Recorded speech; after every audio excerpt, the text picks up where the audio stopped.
Kailan ba magbabalik si Bernadette Pons sa Creamline? Sa mundo ng Philippine volleyball, iilan lang ang may impact na kasing tindi ni Bernadette Pons. Ang multi-talented wing spiker na kayang mag-dominate sa indoor court at mag-hustle nang walang kapalit sa mainit na buhangin ng beach volleyball. Pero ngayong muli siyang nakitang bumabalik sa sand kasama ang longtime partner na si Cici Rondina, muling umuugong ang tanong ng maraming fans. Kailan ba magbabalik si Bernadette Pons sa Creamline? Kung pag-uusapan ang dahilan ng kanyang pag-alis, malinaw at makabuluhan. Beach volleyball first. Matapos ang disappointing outing sa nakaraang SEA Games, pareho sina Pons at Rondina na determinado at gutom na bumawi. Sa mga interview, sinabi mismo ni Pons na gusto nilang makabalik sa kanilang peak form sa sand, kaya't sinimulan nila ang rebuilding process. Bagong training cycle, bagong sistema, bagong focus. Ayon pa sa kanya, kahit isang buwan pa lang silang nag-e-ensayo, ang dami pa naming kailangang ayusin. Nagpapakita kung gaano kahirap ang transition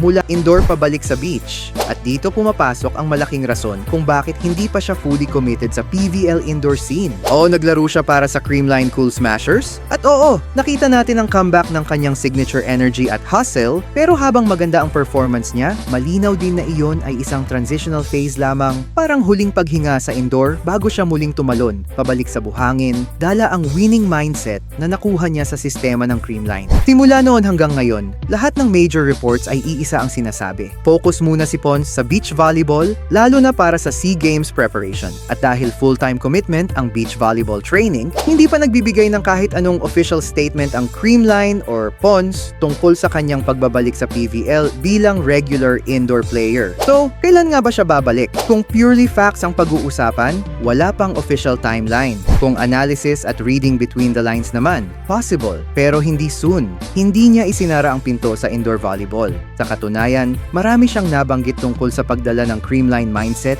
at experience sa kanyang beach journey. Ibig sabihin, open pa rin ang puso niya sa indoor scene. Ngunit dahil malaki ang hinahabol nilang redemption sa beach, malinaw na nandoon muna ang kanyang puso at panahon. Sa ngayon, si Bernadette Pons ay nasa yugto ng pagbuo muli. Hindi ng brand new career, kundi ng mas malakas, mas matured, at mas driven na bersyon ng sarili niya. At kung sakaling dumating ang araw ng kanyang pagbabalik sa Creamline, siguradong magiging isa iyon sa pinaka-inaabangang comeback sa PVL history. Hanggang sa mangyari yun, iisa lang ang masasabi natin. Pons will return when the sand has finally sharpened her for the hardwood once again.